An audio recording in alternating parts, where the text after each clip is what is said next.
Live live হয়েছে। নমস্কার। নমস্কার। আমার এই পেজে আছেন চিন্ময় কৃষ্ণ ব্রহ্মচারীর, যিনি আইনজীবী এবং চট্টগ্রাম থেকে।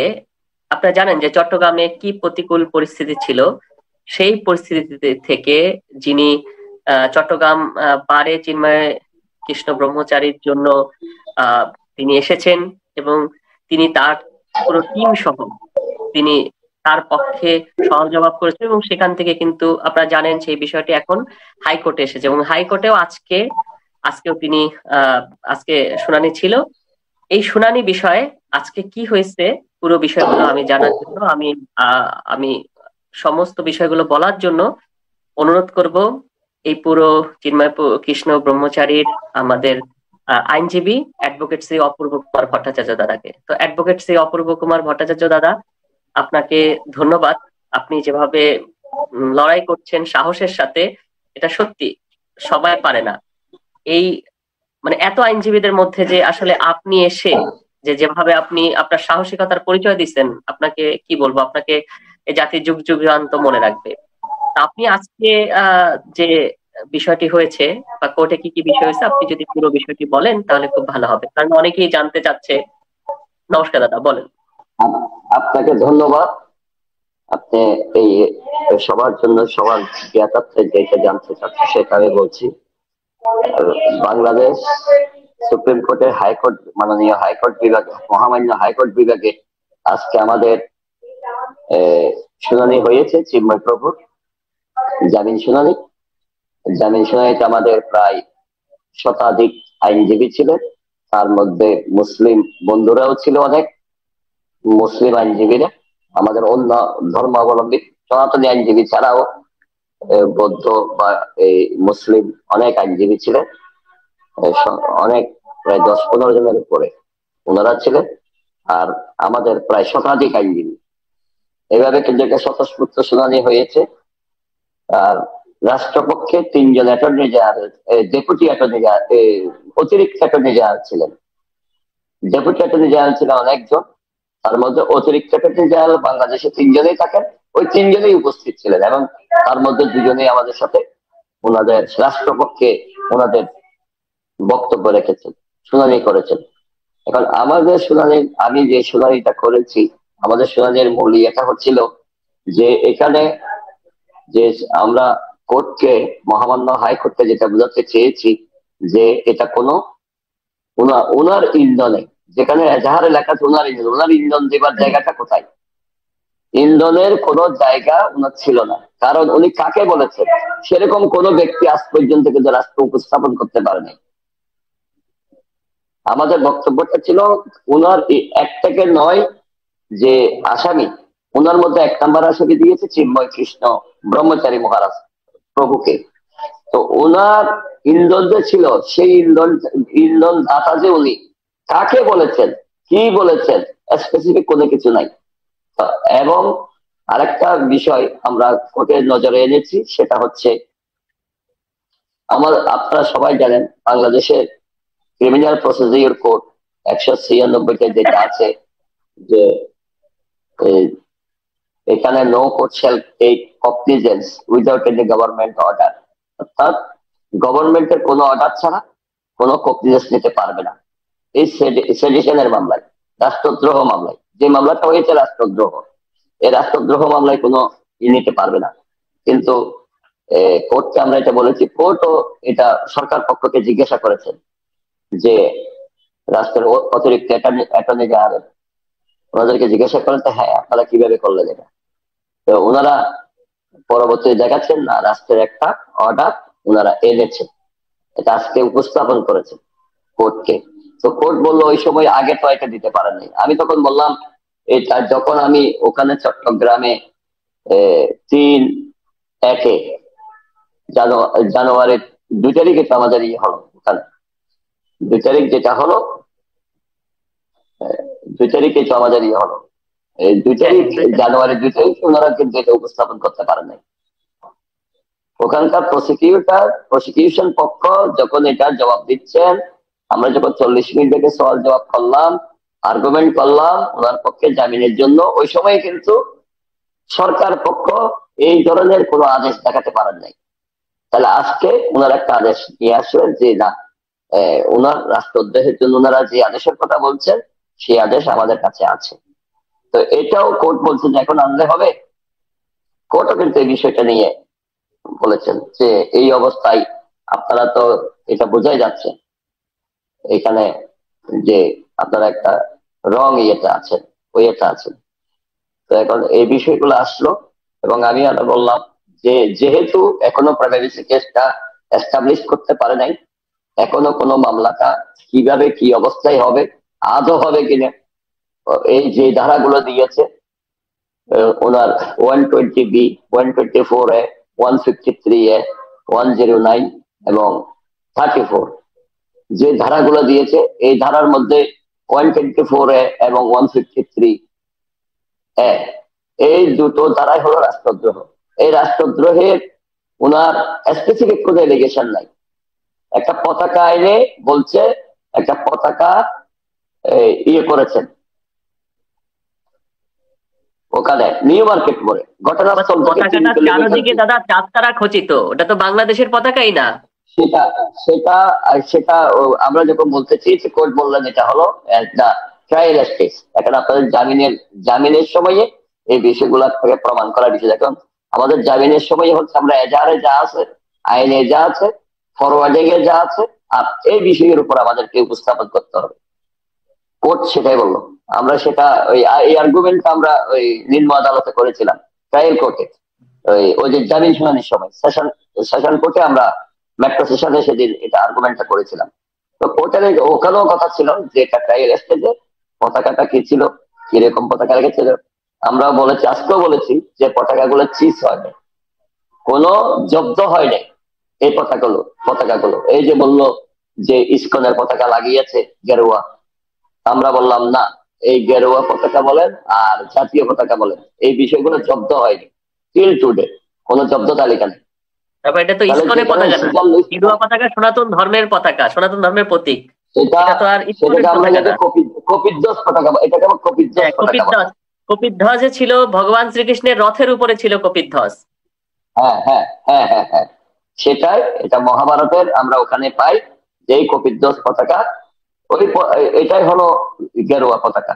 ওরাই ওটা খ্রিস্টান পতাকার রূপে চালিয়ে যাচ্ছে। আসলে তো না, এই বিষয়গুলো আসবে ট্রায়ালের সময়। আমরা এটাই প্রমাণ করব যে এখানে কোনো এটা জাতীয় পতাকা ছিল না।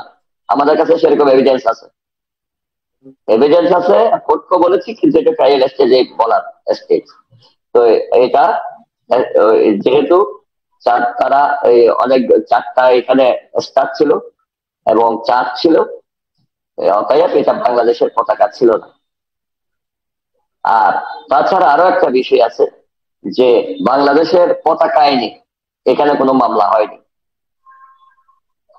এটা রাষ্ট্রদ্রোহের মামলা। এটাকে যে পতাকার যে অবমাননা হয়েছে বলছে, পতাকা অবমাননার কোনো ধারা এখানে নেই, এটা আমরা বলেছি। হ্যাঁ, কোর্টও বলছে পতাকা অবমাননার কোনো ধারা হতে দেখছি না। এই বিষয়গুলো এসেছে আরো অনেক, প্রায় আমাদের 40 মিনিটের মতো আর্গুমেন্ট হয়েছে, ওখানে শুনানি হয়েছে আমাদের পক্ষে এবং সরকার পক্ষ ওখানে আর্গুমেন্ট করেছে। সরকার পক্ষের বক্তব্য হচ্ছে এই স্টেজে জামিন দেওয়া যাবে না। আর এটা পুরো ঘটনাকে উনি নিয়ে আসছেন অন্যভাবে, ওনার ব্যক্তিগত চরিত্র বিষয় নিয়ে এখানে আসছেন ওনারা। প্রথমে বলতে ওটা নিয়ে এসেছেন, আমরা বলছি না, এটা তো এখানে কোনো এজাহারের বক্তব্য না। কোর্টও আমাদের সাথে এগ্রি করছে, হ্যাঁ না, এগুলো বলা যাবে না। কোথায় ইসকনে ওনাকে কবে ইয়ে করেছেন, কোথায় কি জন্য করেছেন, ওনার ব্যক্তিগত চরিত্রকে এখানে নিয়ে আসছেন। এগুলো তো আপনারা মিথ্যা অনেকগুলো প্রপাগান্ডা নিয়ে আসছেন। এখন এগুলো তো এই মামলার কোনো রাষ্ট্রদ্রোহ মামলার বা এই এফআইআর এর কোনো বিষয় না। কোর্ট এটা বলেছেন, হ্যাঁ এই বিষয়গুলো বলা যাবে। ব্যক্তিগত বিষয়টা দাদা আপনি তো জানবেন, একটু পজ দিচ্ছি যে 15 সালে ওনার বিরুদ্ধে অভিযোগ করে 16 সালেই কিন্তু তাকে ক্লিন সার্টিফিকেট দেওয়া হয়, যেগুলো সব মিথ্যা বানোয়াট। আপনি দেখবেন এই ইসকনের যে বর্তমান সেক্রেটারি যে চারুচন্দ্র দাস ব্রহ্মচারী, সেই তাকে সেই সার্টিফিকেট দিচ্ছে। অর্থাৎ একই অভিযোগে একজন ব্যক্তিকে আপনি কয়বার শাস্তি দেবেন? মানে বিষয়টা কিন্তু একটা হাস্যকর, এবং বিষয়টা যে প্রতিহিংসামূলক এটা কিন্তু স্পষ্টই বোঝা যায়। এই সেটাই সেটাই আমরা করতে বলেছি যে এই বিষয়গুলো এখানে কিন্তু বিচার্য বিষয় না, বা এই মামলার কোনো বিষয়ও না। অতএব এমন কোনো বিষয় আনা যাবে না যেটা দিয়ে কোর্টকে এখানে বিভিন্ন ভাবে এখানে ভাইরাস করা যাবে, এটা করা যাবে না। তো কোর্ট ওইটা এগ্রি করেছেন, না এই বিষয়গুলো বলতে পারবে না। ওনারা কাগজ এনেছেন কতগুলো ইসকন থেকে, আমরা বলছি এগুলা কোনো এখানকার বিষয় না। প্রথমে ওইটা দিয়ে শুরু করেছেন সরকার পক্ষ। ও দাদা, আমাদের মানে ইসকন থেকে কাগজ নিয়ে আসছে। হ্যাঁ হ্যাঁ, ওগুলো দেখিয়েছে। এখন ইসকনের এরা যারা, তাহলে তো এরা এটার বিরুদ্ধে কাজ করতেছে, এটা প্রমাণ হয়ে যাচ্ছে। না, পক্ষ বিপক্ষ আমি যাই না, হয়তো কোনো সময় এই বিষয়গুলো সরকার পক্ষে কেমনে গেল, সরকার এভাবে কিভাবে পেল, সরকারের অতিরিক্ত অ্যাটর্নি জেনারেল এগুলা এগুলা কিভাবে পেল আমি জানি না। এগুলো দিয়ে ওনারা কিন্তু ইয়ে করেছেন, এনেছেন এই পেপার গুলো এখানে কোর্টে ওনারা দাখিল করেছেন আজকে আজকে এনেছেন। এখন আমি তীব্র প্রতিবাদ করেছি যে বিষয়গুলো এখানে কোর্টের বিষয় না, বা এই বিষয়ের উপর ওনার বিরুদ্ধে কোনো মামলা হয়নি কোনো সময় হয়নি। অতএব আজকের দিন এটা এনে ওনাকে রাষ্ট্রদ্রোহ মামলায় ফাঁসিয়ে এই বিষয়গুলো বলা যাবে না।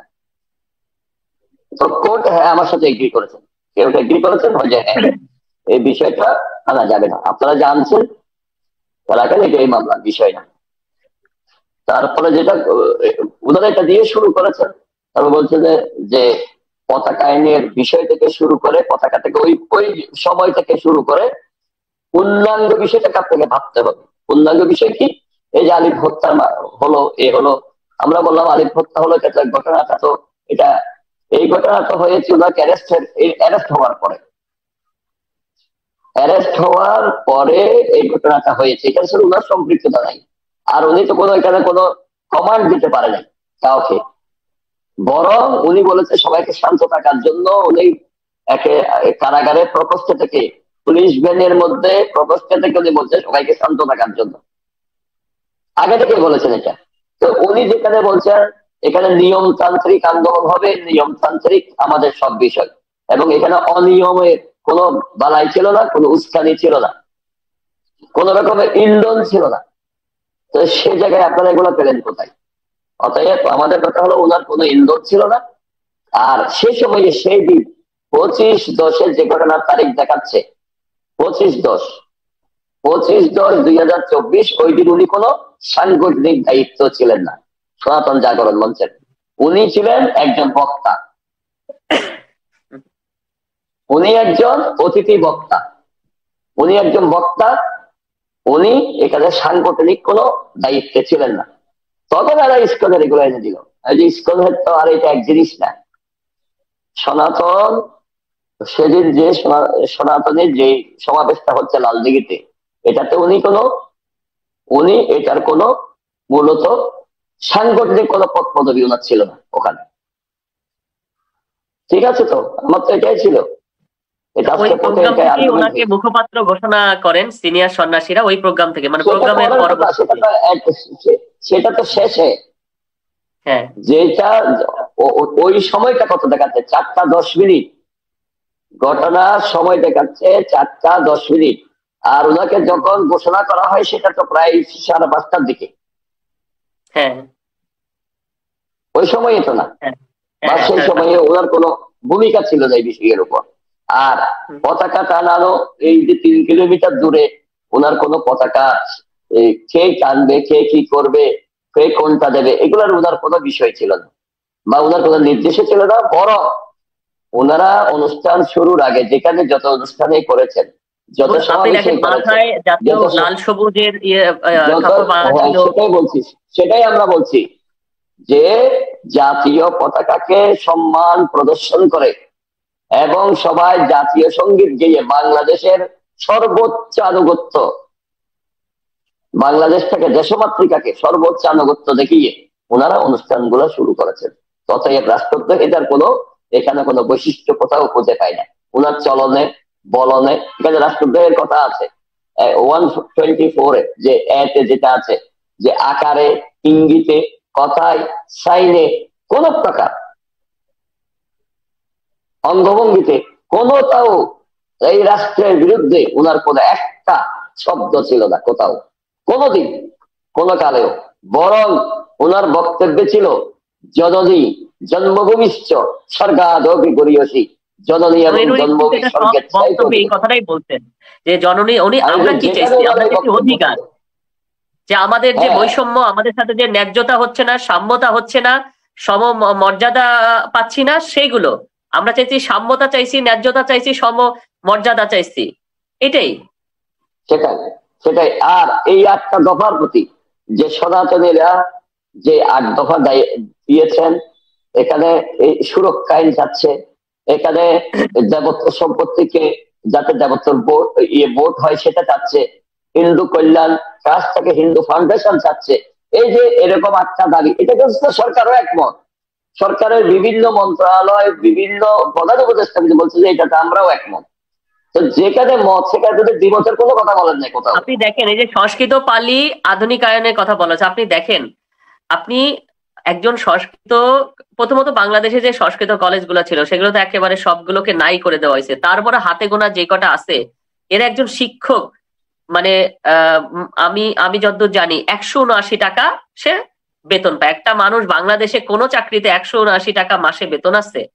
এইভাবে যে তাদের সাথে যে বঞ্চনা, দিনের পর দিন বঞ্চনা, এই বঞ্চনাগুলা নিয়ে আপনি বলতে পারবেন না। আপনি বললেই আপনি দালাল, আপনি অমুকের দালাল, তমুকের দালাল। এই যে যে বয়ান তৈরি করে দেওয়া হচ্ছে, বাংলাদেশে এখন চলতেছে বয়ানের খেলা, যে আপনি সত্য বলছেন, যেমন আপনি সত্যের পক্ষে দাঁড়াইছেন, আপনি অমুকের দালাল, তমুকের দালাল। আর হিন্দু মানেই তো ধরেন এটা এদের কাছে একটা কমন, যে হিন্দু মানেই সে ভারতের দালাল। আর সেই হিন্দু যদি কথা বলে, কথা বললে তো কোনো কথাই নাই, মানে হিন্দু কথা বলতে পারবে না।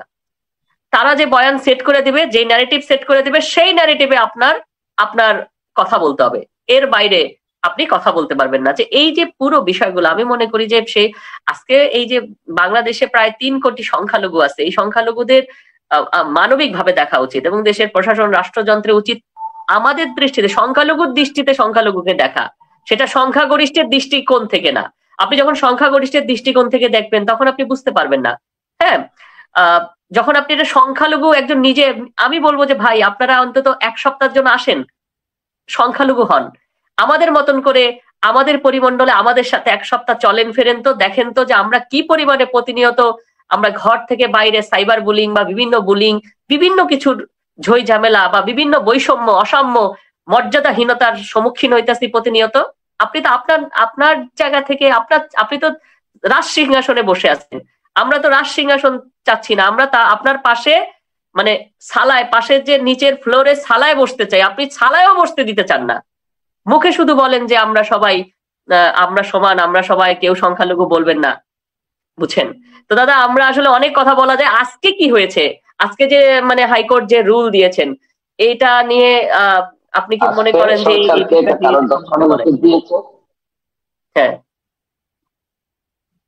এটা তখন কোর্ট বললো যে এটা আমরা কোনো এখন আমি বলেছি যেহেতু আপনি ওনারা চেয়েছে 4 সপ্তাহে, যখন রুল দেবেন এটা ডিসিশন দিয়েছে, তখন ওনারা আইনগত বললেন যে সরকার পক্ষ, এই সরকারের অতিরিক্ত অ্যাটর্নি জেনারেল, যে 4 সপ্তাহ তো স্বাভাবিক নিয়ম, 4 সপ্তাহের জন্য রুল দেন, 4 সপ্তাহ সময় দেন। আমি বললাম যে না, এটা 2 সপ্তাহ সর্বোচ্চ দিতে পারেন, 1 সপ্তাহ দিলে ভালো হয়, কিন্তু আইনে আছে 4 সপ্তাহ। কিন্তু ওরা ওই আইনের কথাটা বললো, আরে না, এটাকে কিন্তু আমাদের যদি আপনি 4 সপ্তাহ দেন তাহলে আমাকে অন্তর্বর্তীকালীন জামিনটা দেন, 4 সপ্তাহ 6 সপ্তাহ দেন গিয়ে রুল, আমার কোনো সমস্যা নেই, কিন্তু আমার অন্তর্বর্তীকালীন জামিনটা দেন। উনি অত্যন্ত অসুস্থ, অত্যন্ত, এখন উনি লিভারের ওনার সমস্যা আছে, ওনার ডায়াবেটিসের সমস্যা আছে, অনেক রকমের সমস্যা নিয়ে উনি, যদিও বা আমরা সার্টিফিকেট গুলো তাৎক্ষণিক ভাবে শো করতে পারি নাই, কিন্তু সরকার পক্ষ বলছে হ্যাঁ ঠিক আছে, যদি উনি অসুস্থ হয়ে থাকেন তাহলে ওনার জন্য বঙ্গবন্ধু মেডিকেলে, বঙ্গবন্ধু বিশ্ববিদ্যালয় মেডিকেল যেটা আছে ওটাতে ওনার চিকিৎসা হোক, আমাদের কোনো আপত্তি নেই, এটা সরকার পক্ষের কথা। তখন আমরা বললাম ওনার জামিনটা দেওয়া হোক যে কোনো ভাবে, যে কোনো সপ্তাহ। উনি তো বাংলাদেশের একজন সুনাগরিক, উনি একজন ব্রহ্মচারী, নিরামিষাসী, আর সব সময় কৃষ্ণ কীর্তন করে থাকেন। উনি তো আর কোথাও যাচ্ছেন না, উনি অপরাধী না। তো এই ব্যাপারগুলো এসেছে, তখন কোর্ট সন্তুষ্ট হয়ে বলল ঠিক আছে, এটা আমরা পূর্ণাঙ্গভাবে একটা শুনানি করতে চাই। অর্থাৎ এখনো যদি যে জামিনটা দিতে, যদি আজকে জামিন হতো তাহলে এটা অন্তর্বর্তীকালীন জামিন হতো, কিন্তু রুলটা থেকে যেত, রুলটা হিয়ারিং এর জন্য থেকে যেত যে কোনো সময়ের জন্য। এখন কোর্ট বললো আমরা স্বল্প সময়ের উল্টা শুনানি করতে চাই। ঠিক আছে, 2 সপ্তাহ সময় দিলাম। 2 সপ্তাহের মধ্যে সরকার আমাদেরকে কারণ দর্শানো সেই কারণগুলো ওনারা জানাবেন। এইটা তা আমরা এই আগামী 15 দিন 14 দিনের জন্য আমরা চিন্তা ভাবনায় আছি যে এটা আজকে থেকে আমরা সেই কাজগুলো করছি যাতে আমাদের একটা পূর্ণাঙ্গ ভালো আমরা শুনানি করতে পারি। ভালো একটা শুনানি করে আগামী 2 সপ্তাহ পরে শুনানিটা করে আমরা আশা রাখি বাংলাদেশে আইনের শাসন চিন্ময় প্রভুর জামিনের মুক্তির মাধ্যমে বাংলাদেশে আইনের শাসন, এটা সরকার, এটা আদালত এবং সরকার উভয়ই এটাকে কিন্তু এইভাবে প্রকাশ করবেন। বাংলাদেশের যাই আমরা শ্রদ্ধাশীল, আইনের প্রতি শ্রদ্ধাশীল, চিন্ময় প্রভু নিজেও শ্রদ্ধাশীল, আমরা আইনজীবীরাও সবাই শ্রদ্ধাশীল। আমরা চাই আইনের শাসন বাংলাদেশে প্রতিষ্ঠিত থাকুক, দেশমাতৃকা যাতে সুস্থ সুন্দরভাবে আমার দেশটা যাতে সমুজ্জ্বল হয়ে থাকে সারা বিশ্বের মধ্যে, আমরা এটা চাই। এবং আপনি দেখেন, আপনি যেটা বললেন দাদা, যে আজকে আজকে আমরা জানি, আমরা যারা এই বিষয়টার সাথে যুক্ত আছি আপনি সহ আমরা জানি যে আপনি দেখেন যে হিন্দু, বৌদ্ধ, মুসলিম অর্থাৎ সকল ধর্মাবলম্বী, বিভিন্ন ধর্মাবলম্বীর মানুষেরা কিন্তু এই চিন্ময় কৃষ্ণ ব্রহ্মচারীর জামিনের ব্যাপারে একসাথে কাজ করেছেন। তার মানে বিষয়টা কিন্তু এখন আর কোনো ধর্মে সীমাবদ্ধ নাই, এটা একটা সার্বজনীন একটা মানবতার বিষয়তে পরিণত হয়েছে। হ্যাঁ, তো অর্থাৎ যে কোনো একটা মানে মানুষ অর্থাৎ তার সাথে যে একটা অন্যায় হয়েছে, একটা এটার জন্য কিন্তু আপনার পিএইচডি করার প্রয়োজন নাই। এটা যে কোনো একটা বাচ্চা শিশুকেও যদি জিজ্ঞেস করা হয়, একটা বাচ্চা শিশুও বুঝতে পারবে বা বলতে পারবে যে ওনার সাথে যেটা অন্যায় হয়েছে। আপনি কিছুদিন আগে আমরা তার মায়ের আমি একটা সাক্ষাৎকার নিয়ে, আপনি দেখেছেন তার মা মানে খুবই দুঃখ করছিল যে আমি কি আর তার সাথে তাকে দেখতে পাবো। তা আমরা প্রশাসনের সাথে আমরা যোগাযোগ করছি যে তার মাকে অন্তত দেখা করার। সেখানে প্রথমে আসলে রাজি হয়েছিল প্রশাসনের যে অংশটার সাথে আমি যোগাযোগ করার চেষ্টা করছি, পরবর্তীতে দেখলাম কোনো অজানা কারণে পরে আর আমরা অনুমতি পাই না। আমি চেয়েছিলাম যে তার মায়ের সাথে একটু দেখা করানো, এখনো আমি চেষ্টা করছি যে করে ভাবে, কারণ ওই দিন আমার খুবই কষ্ট লাগছে যে তো তার মায়ের সাথে একটু দেখা করা, কারণ তার মা মানে খুবই ভেঙে পড়ছে স্বাভাবিকভাবে। তার মা যে বিষয়গুলো ওদের মাকে তো এটা তো বাংলাদেশের আইন যে জেল কাটায় ওনার আত্মীয় স্বজন কে দেখা, বিশেষ করে মা বাবা এদেরকে তো প্যারেন্টস কে তো অন্তত পক্ষে ইয়ে করবে, যেহেতু তার বাবা নাই, মা তো অবশ্যই এখানে কিন্তু ওনাকে দেখা করার একটা ইয়ে পাবে, প্রায়োরিটি পাবে, এবং মাসে একবার অবশ্যই। আজকে তো 2 মাস হয়ে গেছে, মায়ের কাছে জেল থেকে ওই যে 3বারের মতন ফোন করেছিল, ফোনে কথা বলেছে এবং শুধু কথা বলার সুযোগ পেয়েছেন কি বলবো যে তার মা আর আপনি আর রবীন্দ্রা যে দেখা করতে পেরেছেন। আমরা তো আপনি জানেন যে আমরা দফায় দফায় চেষ্টা করেছি তার সাথে দেখা করার জন্য। আমরা একবার মানে বিভিন্ন ভাবে আমরা কিন্তু অনেকবার ট্রাই করেছি, কিন্তু সে কোনো অজানা কারণবশত আসলে আমরা এক এক সময় এক একটা কারণ দেখিয়ে দেখতে দেওয়া হয়নি। তা আমি আরেকটা বিষয় আমি বলবো যে অনেকেরই একটা প্রশ্ন যে আপনি যখন এই হাইকোর্টে আমরা যে ফাইলিং এগুলো করলাম এই মামলাটার উচ্চ আদালতে, তারপরে যে এই যে শুনানিতে যে একটা দীর্ঘ সময় চলে আসলো, এই দীর্ঘ সময়ের কারণটা কি ছিল যদি এটা সংক্ষেপে বলতেন, কারণ অনেকেই বিষয়টা নিয়ে খুবই কনফিউজ। এটা হলো আইনি একটা প্রসেস, কারণ যে কোর্টে আমরা দিয়েছি উনি কিন্তু এই আপনার কোন সিরিয়াল ব্রেক করে না। আমাদের যেদিন দিয়েছিলাম 12 তারিখ 12/1 জানুয়ারিতে দিলাম, এটা ওখানে উপস্থাপন করলাম ওই কোর্টে। 13 তারিখ আমি মেনশন করেছিলাম, সেদিন সিরিয়াল ছিল 356 কি 357। তো উনি বললেন যে আপনি এটা আমরা সিরিয়াল ব্রেক করবো না, আশা করি পরের সপ্তাহে দেখেন আপনি কতটুকু আসে। সেদিন সোমবার ছিল 13 তারিখ, পরের সোমবারে আমরা গেলাম, গিয়ে দেখলাম তখন যতটুকু পেয়েছি 208 মনে হয়। এরপরে এইভাবে 3rd সপ্তাহে এসে আমরা হয়তো এই চান্সটা পেয়েছি এই 12 তারিখের পরে। এরপর উনি সিরিয়ালটা ব্রেক করেন নাই, তবে কারোর জন্য না, উনি আমার জন্য বলে না। সেক্ষেত্রে মাননীয় আদালত যে সিস্টেমে যে কোর্টে আমরা রেখেছি মিস্টার জাস্টিস আতাউর রহমান এবং মিস্টার জাস্টিস আলী রেজা, ওই কোর্ট কোন সিরিয়াল ব্রেক করে না কারোর জন্য না, এমনকি আমাদের ভারতের প্রেসিডেন্টের জন্য না। সিরিয়াল ব্রেক করেন না, উনি বলছে আমাকে একটু শৃঙ্খলাটা রাখতে দেন। কোর্টের একটা শৃঙ্খলা আছে, যে সিস্টেমের ভেতর দিয়ে আমি যাই, আশা করি একটা শুনানি করতে পারবো। হয়তো আমাদের একটু দেরি হয়েছে, 12 তারিখের পরে আমরা চিন্তা করেছিলাম 1 সপ্তাহের মধ্যে হয়তো শুনানি করতে পারবো, আমার একটা বিশ্বাস ছিল। কিন্তু ওনার এখানে 40টার উপরে হয়তো শুনানি হয় না। আজকে হয়তো অনেকগুলো গিয়েছে, আজকে আমাদের 72 নম্বর সিরিয়াল ছিল। তো আমরা প্রায় 12:15টার দিকে আমরা চান্স পেয়েছি। 1:01 পর্যন্ত আমরা কিন্তু মামলাটা শুনানি করেছি। 12:20 থেকে একেবারে 1:01 পর্যন্ত। এটা অনেকক্ষণ শুনানি হয়েছে, শুধু এই মামলাটা অনেকক্ষণ শুনানি হয়েছে। এবং প্রত্যেকটা আইনের পুঙ্খানুপুঙ্খ আমি উপস্থাপন করেছি। সিআরপিসি 196, তারপর আপনার ডিপিসি, এই ধারাগুলো, বাংলাদেশের পতাকা আইন, এগুলো আমি সমস্ত কিছু একেবারে ডকুমেন্টারি কোর্টকে কিন্তু ইয়ে করেছি, বই দেখিয়ে এবং কোর্ট বই নিয়ে অনেক বিষয়গুলো এগুলা। আপনার মনে হয়েছে যে বিজ্ঞ আদালত এই আপনার এই কথাগুলোতে তিনি প্রসন্ন হয়েছেন বা বুঝতে পেরেছেন আশা করি? আমার তো মনে হচ্ছে যে অবশ্যই প্রসন্ন হয়েছে, নিজে রুল দিয়েছে, সরকারকে জানতে চেয়েছেন। আমরা কোর্টের প্রতি তো সর্বোচ্চ আস্থা আছে। আচ্ছা, তো যেহেতু রুল দিয়েছেন 2 সপ্তাহের, আমরা মনে করি যে 2 সপ্তাহ পরবর্তীতে যে জামিন মানে আবার যে শুনানি হবে, তো সেখানে আশা করি চিন্ময় প্রভুর জামিন আমরা পাবো এবং আমরা একটা ভালো সংবাদ পাবো এবং আশা করি এই আমাদের যে চিন্ময় কৃষ্ণ ব্রহ্মচারী সে মুক্তি পাবে এবং এর মাধ্যমে যে এই যে সনাতনী সম্প্রদায়ের সনাতন ধর্মাবলম্বী অন্তত বাংলাদেশের তো বটে, বিশ্বের সনাতন ধর্মাবলম্বী, অন্তত বাংলা ভাষাভাষী সনাতন ধর্মাবলম্বী মানুষ যে একটা মানসিক অসন্তুষ্টিতে আছে, সেই বিষয়টি আসলে কেটে যাবে। কি বলেন দাদা আপনি? অবশ্যই আমরা তো এটাই হওয়া উচিত, কারণ উনি একজন নিরপরাধ ব্রহ্মচারী, একজন বৈষ্ণব, একজন সাধক, আধ্যাত্মিক পুরুষ।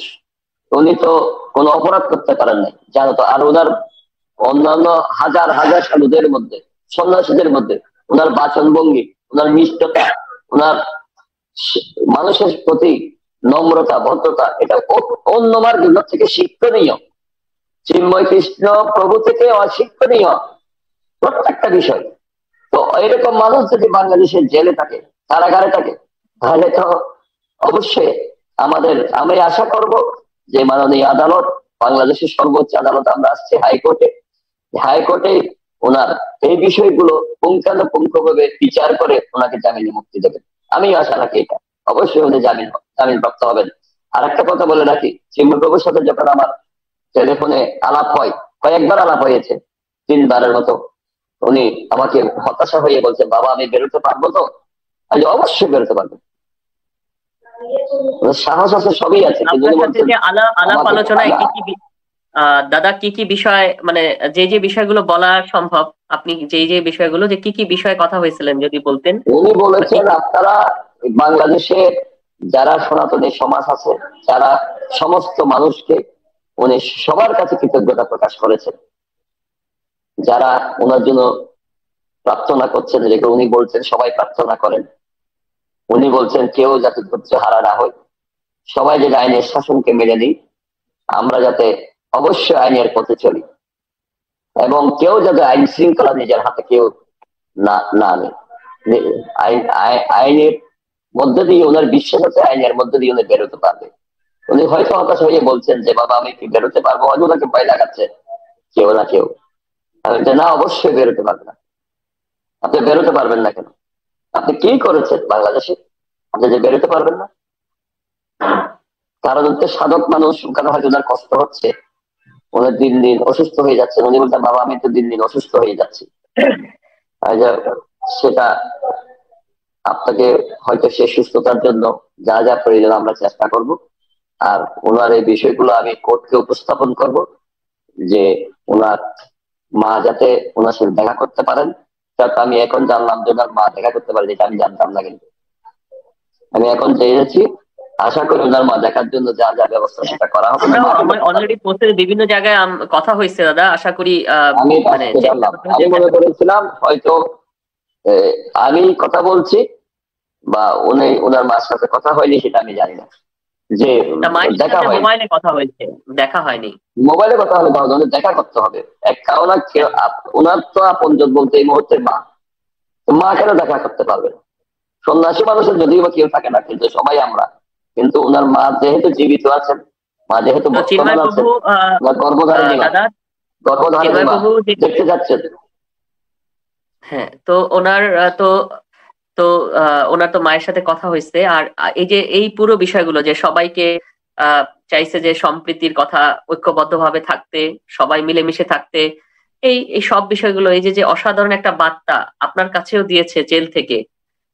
এবং আর কি কি বিষয়গুলো উনি বলেছেন দাদা? উনি বলেছেন আপনার, যেটা বলেছে সেটা হচ্ছে যে সবাই মিলেমিশে থাকা, এবং যাতে আমাদের যেটা আমরা যে লক্ষ্যে আমরা এগোচ্ছি সেই লক্ষ্যটাকে যাতে আমরা বিচ্যুত কেউ না হই, লক্ষ্যে যাতে আমরা স্থির থাকি, এবং যেটা আমরা যাতে আইনের শাসনকে মেনে নিই এবং আইনের শাসনের মধ্যে দিয়ে থাকি, সবাই ঐক্যবদ্ধ থাকি, এবং ওনার জন্য সবাই যাতে প্রার্থনা করি। এবং উনিও সাধারণ ভজনে আছেন, উনিও সেখানে নৃত্য প্রতিদিন, আমার তো মনে হয় সারাদিন সারা রাত ওনার একটা জব ছাড়া আর কোনো কাজ নেই, জবেই আছেন। যদিও শারীরিক শরীর যেহেতু আছে, শরীর তো অসুস্থ থাকবে, সুস্থ হবে অসুস্থ হবে সেটা অন্য বিষয়, কিন্তু মানসিক ভাবে উনি অনেক শক্তিশালী।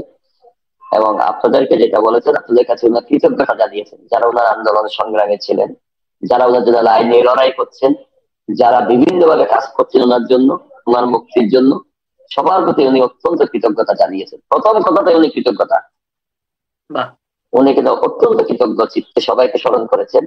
বিশেষ করে আপনার কথা বলেছেন, অনেক সুমন বাবা, অনেকের নাম ধরে ধরে আমাকে বলেছে, সবার নাম আমার মনে নেই, অনেকের কথা বলেছে, বলেছেন যাতে সবাই সবাই কাজ করে। তো দাদা, এবং আমরা তাহলে বলতে পারি যে দাদা, যে আগামী 15 তারিখ পরে, 15 দিন পরে, মানে ধরেন 2 সপ্তাহের পরে যখন আবার হেয়ারিং এগুলো হবে, তো আশা করি আমরা মোটামুটি 20 দিনের মধ্যে আশা করি চিন্ময় প্রভু কারাগার থেকে আমরা তাকে জামিনে মুক্ত করতে পারবো।